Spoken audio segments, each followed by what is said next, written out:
গাজীপুরের রায়পুরে কিশোর অটোরিকশা চালক মোহাম্মদ রাজীব হত্যা মামলার প্রধান আসামি সোহেল ওরফে গিয়াসউদ্দিন গেসুকে গ্রেপ্তার করেছে পুলিশ। তবে গ্রেপ্তারের পর আসামির চেয়েও থানায় বেশি আলোচনার কেন্দ্রে চলে এসেছে তার সঙ্গে থাকা পোষা বানর রাজ।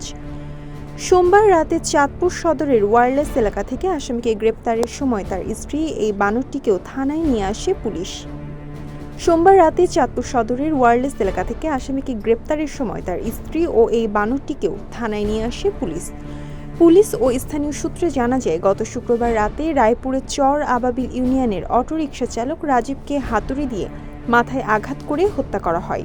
এই ঘটনায় নিহতের বাবা বাদী হয়ে রায়পুর থানায় একটি হত্যা মামলা করেন, যাতে গিয়াসউদ্দিনকে প্রধান আসামি করা হয়। ঘটনার পর থেকে গিয়াস তার প্রিয় পোষা বানর রাজকে নিয়ে আত্মগোপনে ছিলেন। রায়পুরের থানায় ভারপ্রাপ্ত কর্মকর্তা শাহিন মিয়া জানান, প্রাথমিক জিজ্ঞাসাবাদে গিয়াস স্বীকার করেছেন যে মাদক সেবনের পর অটোরিকশাটি ছিনতাইয়ের উদ্দেশ্যে তিনি রাজীবকে হত্যা করেন। পরে অটোরিকশাটি বিক্রি করতে না পেরে সেটি ফেলে রেখে বানরসহ পালিয়ে যান। সোমবার রাতে তথ্য প্রযুক্তির সহায়তায় তাকে চাঁদপুর থেকে গ্রেপ্তার করা হয়। এদিকে আসামির সঙ্গে একটি বানর থানায় আসার খবর ছড়িয়ে পড়লে উৎসুক সাধারণ মানুষের ভিড় জমতে শুরু করেন। মঙ্গলবার দুপুর পর্যন্ত বানরটি থানার ভেতর এদিক ওদিক ছোটাছুটি করে। এতে পুলিশ ও বন বিভাগের কর্মকর্তাদের বেশ হিমশিম খেতে হয়। রায়পুর উপজেলার বন কর্মকর্তা চন্দন ভৌমিক বলেন, থানায় আনার পর থেকেই বানরটি নিয়ে মানুষের মধ্যে ব্যাপক কৌতূহল দেখা যায়।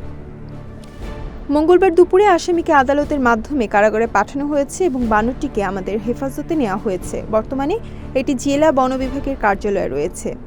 অফিসের কর্মচারী যে একটা অটোরিকশা চালক হত্যা হয়েছে, যে আসামির সাথে যে বান্দর ছিল, বান্দরটা কি করলেন? বান্দরটা আমরা আসামির সাথে আমাদের এসিএফ স্যারের অফিসে পৌঁছা দেওয়া হয়েছে লক্ষ্মীপুরে। আচ্ছা, ওই আসামি সহ বান্দরটা যেহেতু খাঁচার ভিতরে ঢুকে না, এই জন্য আমরা ওই আমাদের পুলিশের সাথে আমরা ওসির সাথে আমরা কথা বলছি।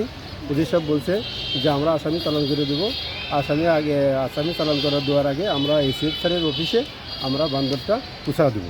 পুলিশ জানিয়েছে, অটোরিকশা ছিনতাইয়ে বাধা দেওয়ায় রাজীবকে নির্মমভাবে পিটিয়ে হত্যা করা হয়। শনিবার দুপুরে চর আবাবিল ইউনিয়নের একটি বাগান থেকে তার লাশ উদ্ধার করা হয়েছিল। মামলার প্রধান আসামি গিয়াসকে কারাগারে পাঠানো হলেও রাজ নামের বানরটি এখন বন বিভাগের নিবিড় পর্যবেক্ষণে রয়েছে।